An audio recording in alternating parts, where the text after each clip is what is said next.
जय श्री बालाजी। 14 जनवरी 2025 सूर्यदेव धनु राशि छोड़कर मकर राशि में प्रवेश करेंगे। 14 जनवरी 2025 सुबह 8:55 पर सूर्यदेव मकर राशि में प्रवेश कर जाएंगे। मकर राशि सूर्य की शत्रु राशि है। पिता पुत्र के घर में, यानी कि सूर्यदेव शनिदेव के घर में, और सूर्य के ऊपर केतु की पंचम दृष्टि रहेगी, मंगल की सप्तम दृष्टि रहेगी 21 जनवरी तक। उसके बाद मंगल मिथुन राशि में चले जाएंगे, वहां से अष्टम दृष्टि से सूर्य को देखेंगे। बृहस्पति देव नवम दृष्टि से सूर्य देव को देखेंगे। 3 ग्रह सूर्य देव को देख रहे हैं। लेकिन सूर्य देव शत्रु राशि शनि के घर में, यहां पर थोड़ी सूर्य देव की जो स्थिति है वो असहाय हो जाती है। आप समझ लीजिए, एक पिता पुत्र के घर में रहने चला जाए तो क्या इज्जत होती होगी। ये सूर्यदेव का गोचर जो मकर राशि में होने जा रहा है, आपके लग्न के लिए क्या फल देगा, इसी के ऊपर चर्चा करेंगे हम आज के इस वीडियो में। बने रहिएगा मेरे साथ। वीडियो के अंत तक मैं बताऊंगा आपको क्या सावधानियां बरतनी है, क्या उपाय करने हैं।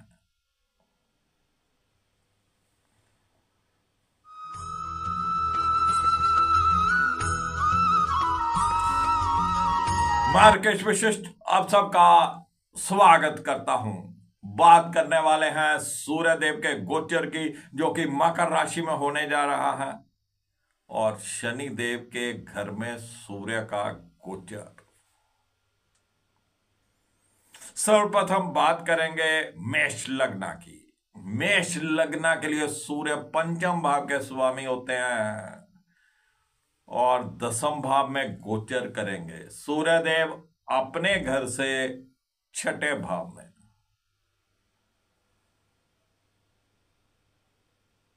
सूर्यदेव की जो स्थिति बहुत असहाय है, और इस समय विद्यार्थी वर्ग को अपनी पढ़ाई लिखाई में पूर्ण ध्यान देना चाहिए। अभी से एक मेहनत करके, एक शेड्यूल बनाकर, सूर्यदेव है ना, उनका समय निश्चित होता है। आज सूर्य सुबह जितने बजे उदित हुए थे, इसी तारीख को अगले साल भी इसी समय पर उदय होंगे। ये सूर्यदेव का नियम है। आप भी अपना नियम बनाइए और स्टडीज में लग जाइए। जिनके बच्चे बड़े हैं उनको थोड़ा अपने बच्चों के ऊपर नजर रखना है, कहीं गलत सोसाइटी में ना जाएं, या आपके आगे बोलने न लग जाए, जवाब ना देने लग जाए आपको।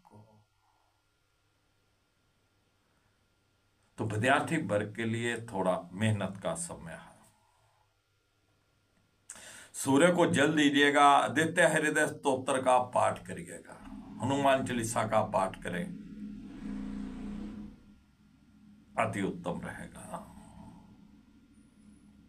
चलिए बात करते हैं वृषभ लग्न की। वृषभ लग्न के लिए सूर्यदेव चतुर्भाव के स्वामी होते हैं और 9वें भाव में गोचर करेंगे। चतुर्भाव का स्वामी 9वें भाव में स्थिति तो अच्छी है, केंद्र का ग्रह त्रिकोण में, लेकिन शत्रु राशि में। मित्र ग्रह देख रहे हैं। घर परिवार का सुख जहां पे मिला जुला रहने वाला है।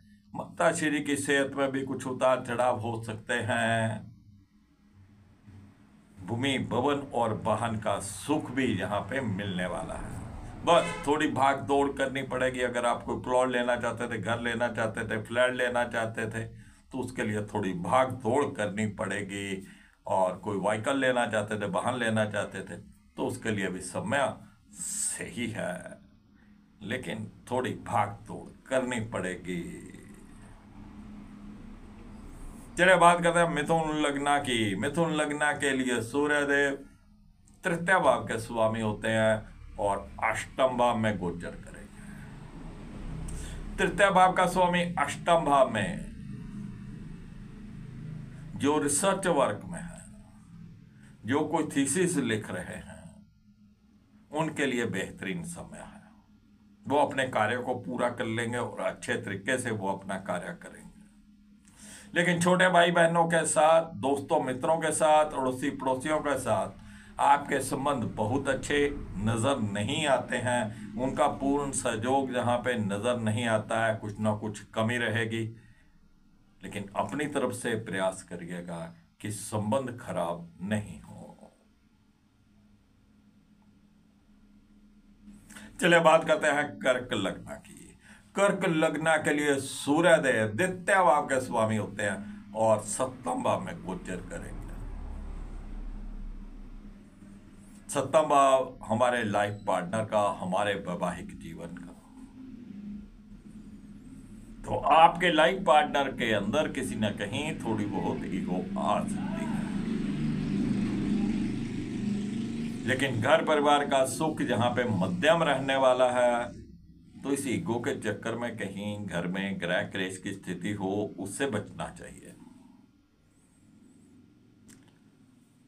धन भी आप जायज मध्यम, जितना आपका टारगेट होगा उससे थोड़ा कम आप सेव कर पाएंगे। बोलबानी आपकी थोड़ी अच्छी रहने वाली है। लेकिन पति पत्नी संबंध जहां पे मध्यम रहेंगे। चलिए बात करते हैं सिंह लग्न की। सिंह लग्न के लिए सूर्यदेव लगन के ही स्वामी होते हैं और छठे भाव में गोचर करेंगे। लगन का स्वामी छठे भाव में, मित्र ग्रहों की दृष्टि है। आपको अपनी सेहत के प्रति थोड़ा अलर्ट रहना है। सेहत में कुछ उतार चढ़ाव हो सकते हैं। और सूर्यदेव इज्जत, मान, नेम एंड फेम को भी बिलोंग करते हैं। तो छठे भाव में जाने से कुछ आपके नाम को धब्बा ना लग जाए, इस बात का आपने ध्यान रखना है। शत्रु पक्ष दबा रहेगा, कोई उठेगा नहीं। अगर कोई उठेगा तो स्वयं धाराशाही हो जाएगा। और सूर्य देव को अच्छा रखने के लिए आपको प्रतिदिन सूर्य को जल देना है। आदित्य हृदय स्तोत्र का पाठ करना है। हनुमान चालीसा का पाठ करिए। 14 जनवरी जब ये मकर संक्रांति का दिन होगा, उसी दिन आप सूर्य देव की आराधना करें। उसी दिन से सूर्य को जल देना शुरू कर दें और आदित्य स्तोत्र का पाठ करें। कोई सूर्य स्वरूप आपके पास हो, नहीं तो मार्केट से कुछ तांबे का, पीतल का कुछ ले लीजिए सूर्य का स्वरूप। उसको पंच अमृत से स्नान करके, तिलक करके उसका पूजन करिए और उसको पूरब की दीवार के ऊपर हैंग करिए।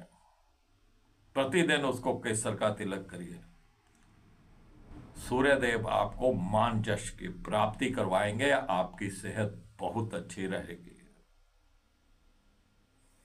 चलिए बात करते हैं कन्या लगन की। कन्या लगन के लिए सूर्यदेव द्वादश भाव के स्वामी होते हैं और पंचम भाव में गोचर करेंगे। द्वादश भाव का स्वामी पंचम भाव में। विद्यार्थी वर्ग को थोड़ा अलर्ट हो जाना चाहिए। उनको शेड्यूल बना लेना चाहिए, अपना टाइम टेबल बना लेना चाहिए। फिर आगे एग्जाम होने वाले हैं। स्टडीज में आपका मन उखड़ेगा, आप ध्यान नहीं दे पाओगे, तो टाइम टेबल बनाइए, अपना काम करिए, तब सूर्यदेव आपको कुछ लाभ देंगे। कुछ सूर्यदेव डिसिप्लिन के बहुत पक्के हैं। जो भी आपकी बड़ी संतान है, जिस पर आपके बड़े बच्चे हैं, तो उनके ऊपर भी थोड़ा नजर रखिएगा। और संतान के ऊपर आपका कुछ ना कुछ खर्चा होने वाला है। जो महिलाएं प्रेग्नेंट हैं उनको भी अलर्ट हो जाना चाहिए, क्योंकि पंचम भाव का स्वामी छठे भाव में चल रहा है, और पंचम भाव में सूर्यदेव, जिनको क्रूर ग्रह बोलते हैं, उनके ऊपर मंगल की दृष्टि, केतु की दृष्टि, तो संतान हानि होने की संभावना है। तो मिसकैरेज हो सकता है, तो आपको अलर्ट हो जाना चाहिए। गेहूं, गुड़, तांबे का पैसा, ये कहीं ना कहीं धर्म स्थान में दान करिएगा।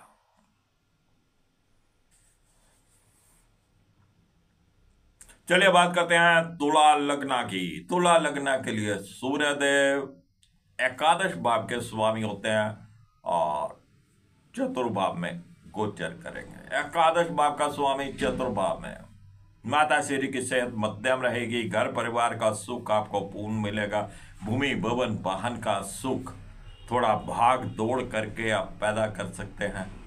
कोई प्लॉट लेना था, कोई घर लेना था, कोई गाड़ी लेनी थी, तो थोड़ी भाग दौड़ करनी पड़ेगी, तो ये कार्य आपका हो सकता है। आपकी जो जायज इच्छाएं हैं वो भी यहां पर कुछ ना कुछ पूर्ण हो सकती हैं।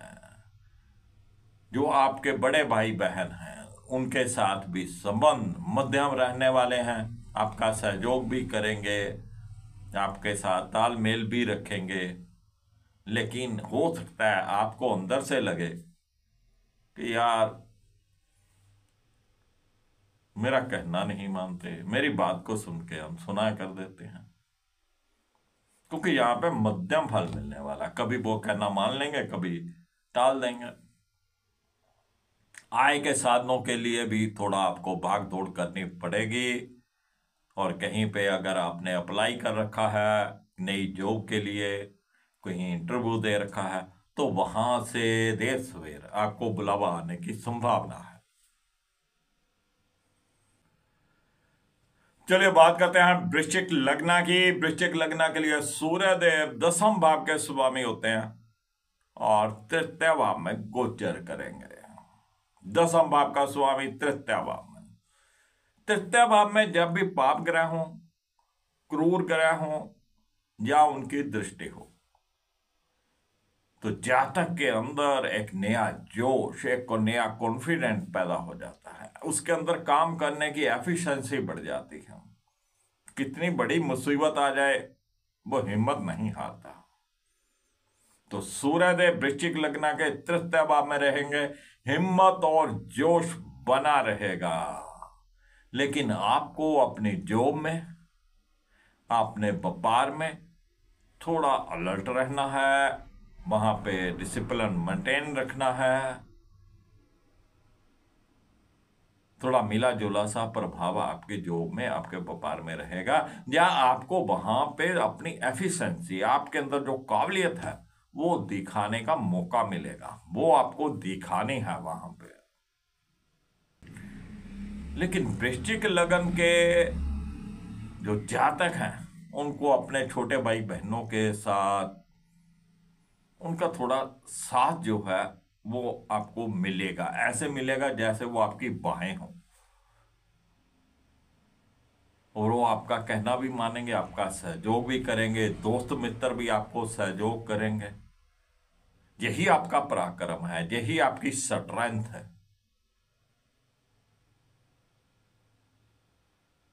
चलिए बात करते हैं धनु लग्न की। धनु लग्न के लिए सूर्यदेव नवम भाव के स्वामी होते हैं और द्वितीय भाव में गोचर करेंगे। नवम भाव हमारे भाग्य का,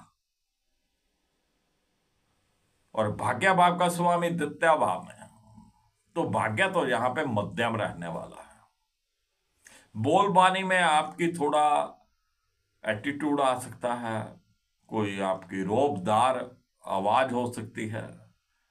तो थोड़ा यहां पे अपनी भाषा के ऊपर थोड़ा काबू रखना है आपको। थोड़ा धार्मिक रहिएगा, धर्म के साथ जुड़ के रहिएगा, क्योंकि नवम भाव हमारे धर्म का भी है और वो शत्रु राशि में है। अगर आप धार्मिक नहीं रहेंगे तो वो और कमजोर हो जाएंगे। तो धर्म के साथ जुड़ के रहिए। जो भी आपके गुरु हों, जो भी आपके इष्ट देव हों, उनका पाठ करिएगा। तो सूर्यदेव द्वितीय भाव में बैठकर आपके भाग्य को चमका सकते हैं। आपको अपने घर परिवार के साथ तालमेल बनाने का प्रयास रखना चाहिए। सूर्य को जल दीजिएगा, आदित्य हृदय स्तोत्र का पाठ करिएगा, हनुमान चालीसा का पाठ करिएगा। लेकिन आपको अपनी वाणी के ऊपर काबू रखना है, मीठा बोलने का प्रयास करिएगा। चलिए बात करते हैं मकर लग्न की। मकर लग्न के लिए सूर्यदेव अष्टम भाव के स्वामी होते हैं और लगन में ही गोचर करेंगे। अष्टम भाव का स्वामी लगन में, थोड़ा सेहत में उतार चढ़ाव हो सकते हैं, अपनी सेहत का ध्यान रखना है। आपकी बॉडी के अंदर एक नया निखार, एक नई आभा, एक नई पर्सनालिटी, रौबदार पर्सनालिटी उभर कर आएगी। लेकिन आपको अपनी सेहत का थोड़ा ध्यान रखना। विदेश से संबंधित कुछ सूचना मिल सकती है, कुछ डॉक्यूमेंट्स आने वाले थे, कोई वीजा आने वाला, उससे संबंधित कुछ सूचना मिल सकती है। और ऐसे समय में विदेश से यात्रा हो जाए तो कोई आश्चर्य की बात नहीं है। चलिए बात करते हैं कुंभ लग्न की। कुंभ लग्न के लिए सूर्यदेव सप्तम भाव के स्वामी होते हैं और द्वादश भाव में गोचर करेंगे। पति पत्नी संबंध थोड़े बिखर सकते हैं, क्योंकि सूर्य द्वादश भाव में चले गए हैं। उनके ऊपर पाप ग्रहों की दृष्टि है, यानी कि मंगल जैसे ग्रह की दृष्टि है, केतु की दृष्टि है। तो पति पत्नी संबंध थोड़े से अप एंड डाउन वाले हो सकते हैं। आपके लाइफ पार्टनर के अंदर कुछ ईगो आ सकती है, उसकी सेहत में कुछ उतार चढ़ाव हो सकते हैं। तो इन चीजों से आपको बचना है। मीठा हलवा बना लीजिए, पानी की जगह उसमें दूध डालना है। गुड़ का बना लीजिए, अति उत्तम। थोड़ा उसे बांट दीजिए, मंदिर गुरुद्वारे में भोग लगा के बांट दीजिए। चलिए बात करते हैं मीन लग्न की। मीन लग्न के लिए सूर्यदेव छठे भाव के स्वामी होते हैं और एकादश भाव में गोचर करेंगे।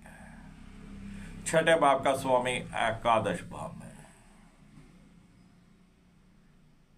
बड़े भाई बहनों के साथ संबंध बहुत अच्छे नजर नहीं आते हैं। आपको उनके साथ खुद ही सहयोग बनाना है, उनसे सहयोग की उम्मीद मत करिएगा।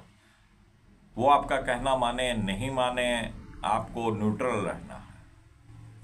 लेकिन आपको खुद को उनके साथ संबंध अच्छे रखने हैं। आपकी जायज इच्छाएं भी यहां पर बड़ी मुश्किल से पूर्ण होंगी। आय के साधनों के लिए बहुत भाग दौड़ करनी पड़ेगी। जो व्यापार में है, कोई अधिक लाभ के चक्कर में किसी को उधार मत दे बैठिएगा, नहीं तो पैसे लेट हो जाएंगे। छठे भाव का स्वामी होकर लाभ भाव में, कहीं ना कहीं आपके आय के साधनों में, लाभ के साधनों में कुछ रुकावट है। तो थोड़ा अलर्ट रहिए। ये 1 महीने का समय ऐसे तैसे निकाल लीजिए। तो फ्रेंड्स, ये था सूर्य का गोचर जो मकर राशि में होने जा रहा है। और मकर राशि सूर्य की शत्रु राशि है और 1 महीना सूर्य देव यहीं पे रहने वाले हैं। वीडियो पसंद आए लाइक करिएगा, शेयर करिएगा, दोस्तों मित्रों को इस चैनल के साथ जोड़िएगा। मैं फिर मिलूंगा आपको एक नई जानकारी के साथ। तब तक राकेश वशिष्ठ को इजाजत दीजिए। जय श्री बालाजी।